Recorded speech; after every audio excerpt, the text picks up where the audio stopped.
Halo teman-teman, perkenalkan nama saya Fedandi Deng Lompang dengan NIM 1906110267 dari Fakultas Ekonomi dan Bisnis Universitas Samratulangi dengan dosen Dr. Olivia S. Nelwan SE MSI.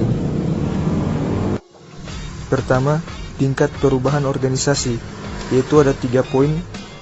1. Perubahan sikap individu dalam organisasi, meliputi aspek pengetahuan sikap atau perilaku, ketidakpuasan atau mogok. 2. Perubahan pada tingkat kelompok, kelompok sebagai media atau wahana perubahan, kelompok sebagai sasaran perubahan, kelompok sebagai agen perubahan. Poin 3. Perubahan tingkat organisasi.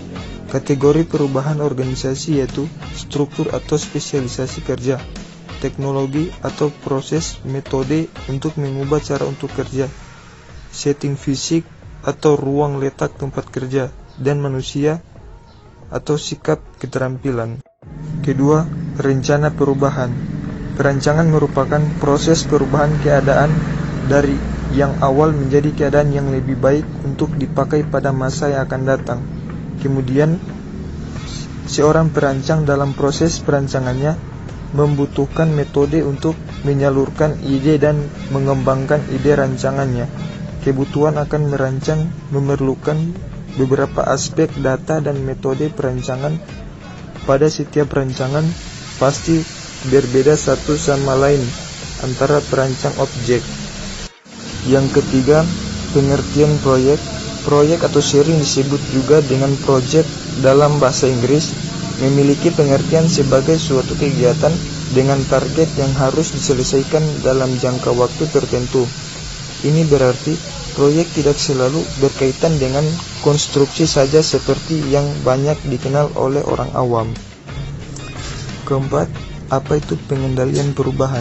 Pengendalian perubahan adalah permintaan untuk mengubah garis batas lingkup dan kemudian ditampung, dievaluasi, dan disetujui atau ditolak.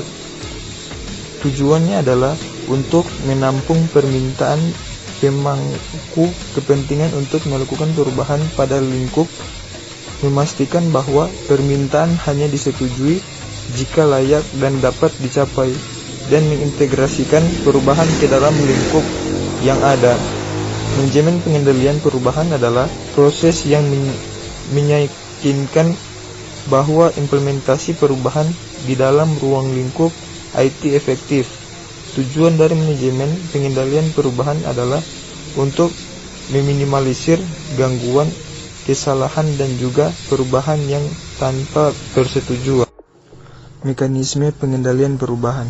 Mekanisme pengendalian perubahan adalah metode yang digunakan untuk mengontrol atau mengelola perubahan.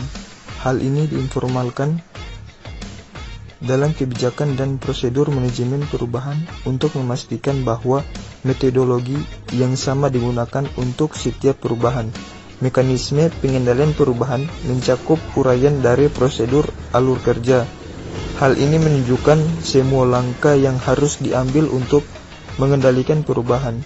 Sebagian besar lembaga telah mengadopsi bentuk manajemen perubahan untuk membantu memandu karyawan selalu prosedur.